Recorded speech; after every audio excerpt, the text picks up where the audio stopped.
बिस्मिल्लाहिर्रहमानिर्रहीम। Dear students, आज हम करेंगे एक्सरसाइज 1.6, उसका क्वेश्चन नंबर 1 और उसका पार्ट है 8। हमारे पास इक्वेशन है 3x minus 4y is equal to 4 और दूसरी इक्वेशन है x plus 2y is equal to 8।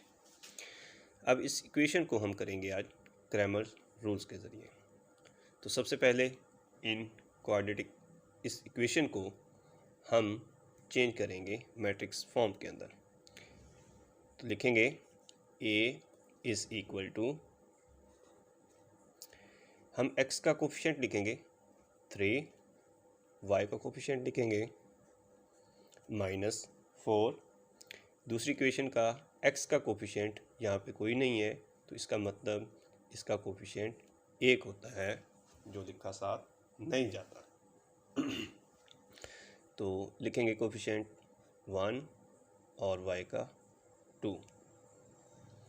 ये हमारे पास A मैट्रिक्स आ गया।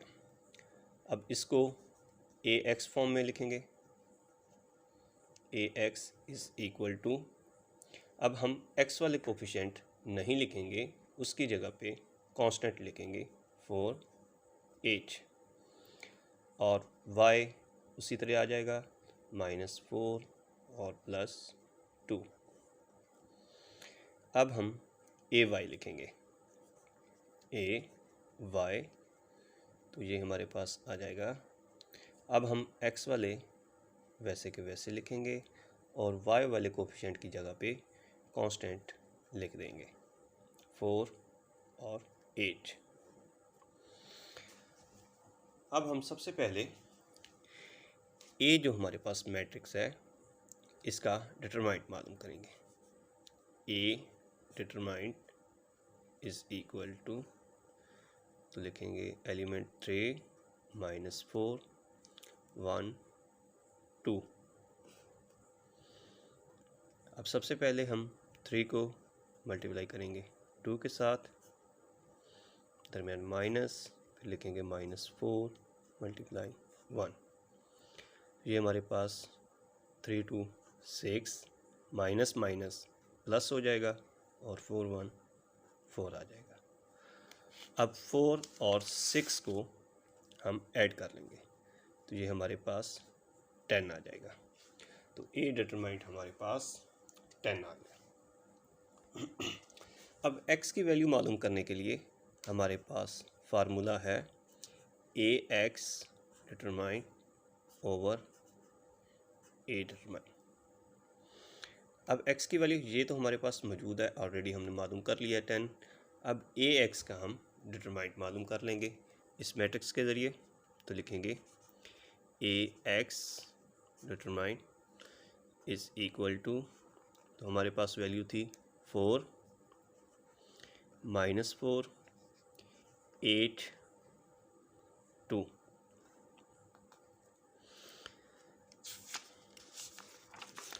तो ये हमारे पास आ जाएगा, 4 को मल्टीप्लाई करेंगे 2 के साथ, तो ये आ जाएगा हमारे पास 4 × 2 -4 और 8।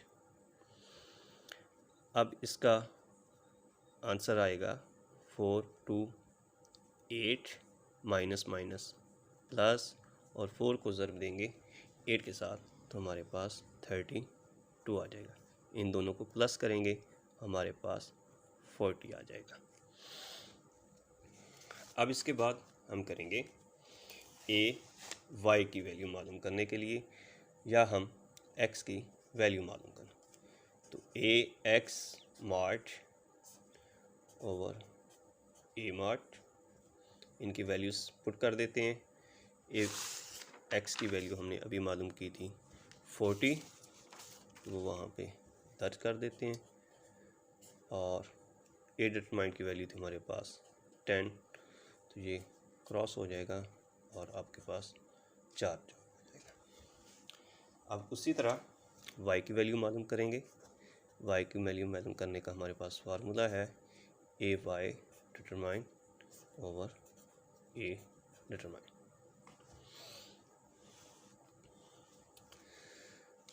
तो हम सबसे पहले ए वाई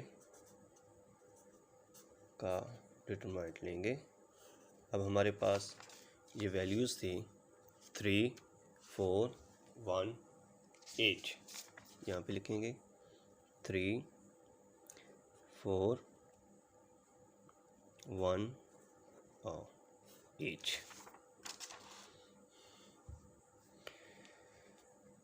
अब इसका सोल्यूशन ये है, 3 को मल्टीप्लाई करेंगे 8 के साथ, -4 को देंगे 1 के साथ। तो 3 को जब 8 से मल्टीप्लाई करेंगे 24 आ जाएगा, -4 1 4। अब ये हमारे पास 20 आंसर आ जाएगा। अब इसी फार्मूले के अंदर हम कीमत पुट करेंगे। तो ए वाई ओवर ए डिटरमाइंड। तो ए वाई की वैल्यू हमारे पास 20 और ए की वैल्यू थी हमारे पास 10। तो ये आपस में क्रॉस होगा और 2 आ जाएगा। तो स्टूडेंट्स, हमारे पास x की वैल्यू ये हमने निकाली थी 4 और y की वैल्यू 2 आ गई। तो ये था हमारा क्रैमर रूल। तो दोबारा रिवाइज कर लेते हैं कि सबसे पहले हमारे पास इक्वेशन दी गई है 3x - 4y = 4, x + 2y = 8। तो हमने सबसे पहले इसको मैट्रिक्स फॉर्म के अंदर लिख दिया। तो ये जो x और y के कोफिशिएंट्स हैं उनको लिखेंगे सिंपल 3, -4, 1 एंड 2। फिर उसके बाद ax की फॉर्म के अंदर लिखेंगे। तो ax की फॉर्म के अंदर लिखने का तरीका यही था हमने कि x वाली वैल्यू हमने नहीं लिखी, उसकी जगह पे कांस्टेंट वैल्यू लिख दी और y की वैल्यू वैसे के वैसे आ गई। अब उसके बाद ay की वैल्यू हमने लिखने के लिए x की वैल्यू वैसे लिख दी और y की जगह पे जो y के कोफिशिएंट लिखने थे उनकी जगह पे हमने 4 और 8 लिख दिया। सबसे पहले a का डिटरमिनेंट लेंगे, 3 को 2 से मल्टीप्लाई करेंगे 6 आ जाएगा, माइनस माइनस प्लस आ जाएगा और 4 आ जाएगा और हमारे पास 10 आ गया। अब x की वैल्यू मालूम करने का फार्मूला है ax mod over a mod। उसके बाद हमने, क्योंकि ये हमारे पास मौजूद था, ax का डिटरमिनेंट हमारे पास मौजूद नहीं था, तो सबसे पहले हमने ax का डिटरमिनेंट ले लिया। तो 4 ये हमारे पास 40 आ गया। फिर हमने इसी फार्मूले के अंदर वैल्यूज़ पुट की और हमारे पास 4 आ गया। और उसी तरीके y का हमने कीमत मालूम करने के लिए फार्मूला लगाया ए वाई डिटरमाइंड ओवर ए डिटरमाइंड। तो हमने ए वाई का डिटरमाइंड लिया 20 आया, फार्मूले के अंदर पुट कर दिया तो हमारे पास वैल्यूज़ 2 आ गई। अब स्टूडेंट्स, इसी सवाल को हम इन्वर्स मेथड के साथ करते हैं। तो हमारे पास इक्वेशन है 3x - 4y = 4, x - x + 2y = 8। अब हम इसको लिखेंगे इन्वर्स मेथड बाय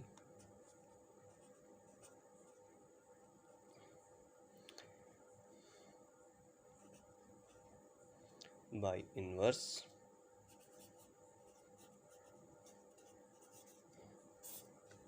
मेथड। अब इन्वर्स मेथड का तरीकाकार ये है कि हम इन वैल्यूज़ को पहले मैट्रिक्स फॉर्म के अंदर लिखेंगे। तो मैट्रिक्स फॉर्म के अंदर लिखने का तरीका, पहले कोफिशिएंट 3, फिर -4, इसका 1 और इसका 2। अब यहाँ पे ये करेंगे कि इसी के साथ एक मैट्रिक्स बनाएंगे और उसमें वेरिएबल x एंड y लिख देंगे = और हमारे पास 4 एंड 8 आ जाएगा।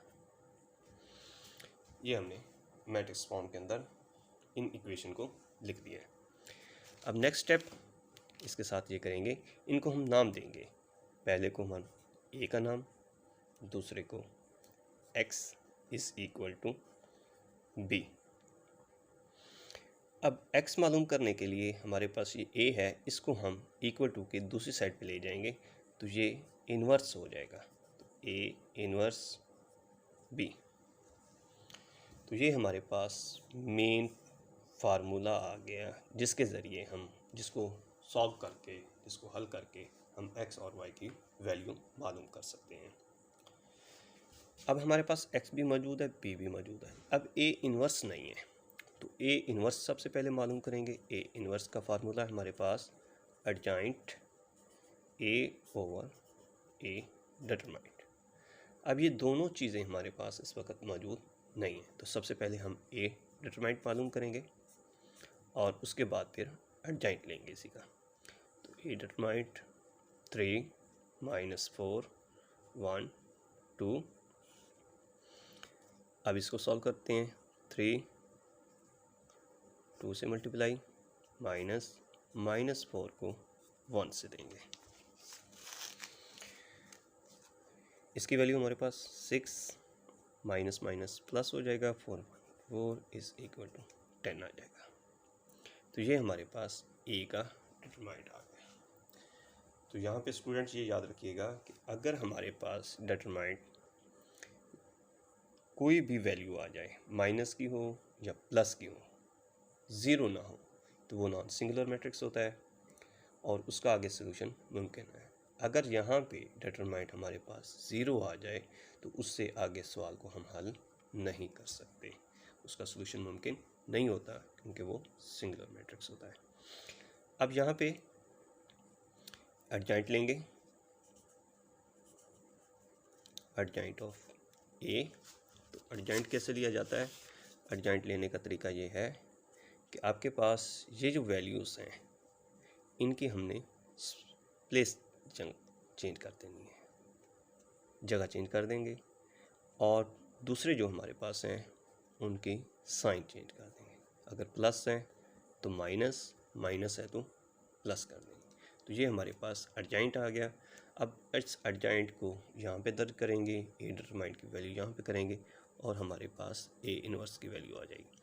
तो ए इन्वर्स 1/10 लिख देते हैं क्योंकि ओवर नीचे है, बड़े के नीचे है तो हम इसको 1/10 कर देते हैं। तो यहाँ पे ये आ जाएगा 2 4 -1 और 3।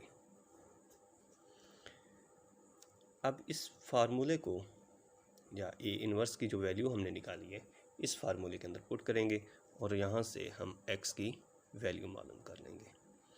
तो यहाँ पे लिखेंगे x is equal to A inverse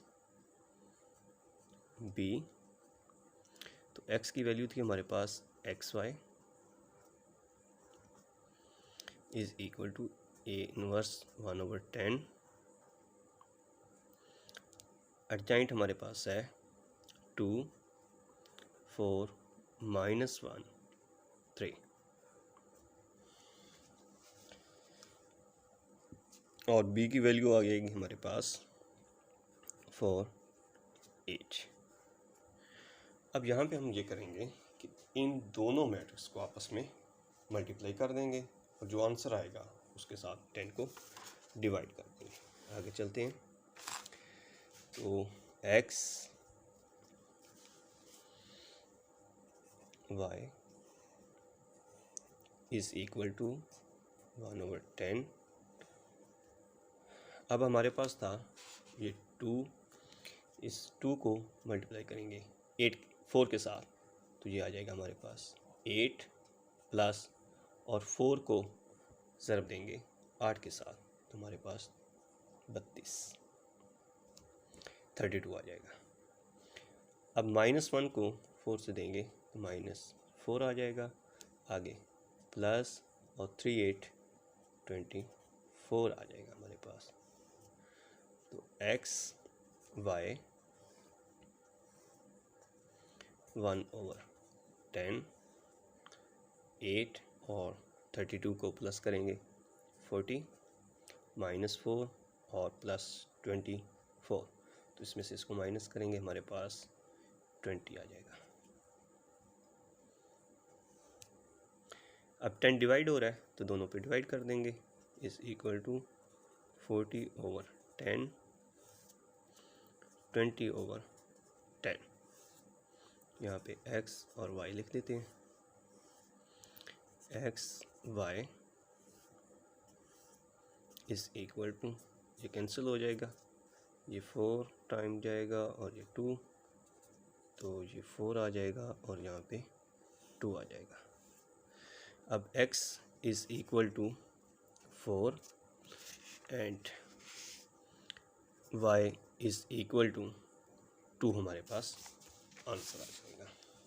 तो हमने इसी सवाल को क्रैमर रूल से भी किया, तो वहाँ पे भी हमारा जवाब सॉरी x की वैल्यू 4 आई और y की वैल्यू 2 आई, और उसी सवाल को हमने इन्वर्स मेथड के ज़रिए किया, तो हमारे पास यहाँ पे भी वैल्यू x की 4 और y की 2 आई। तो ये स्टूडेंट आज का लेक्चर ख़त्म।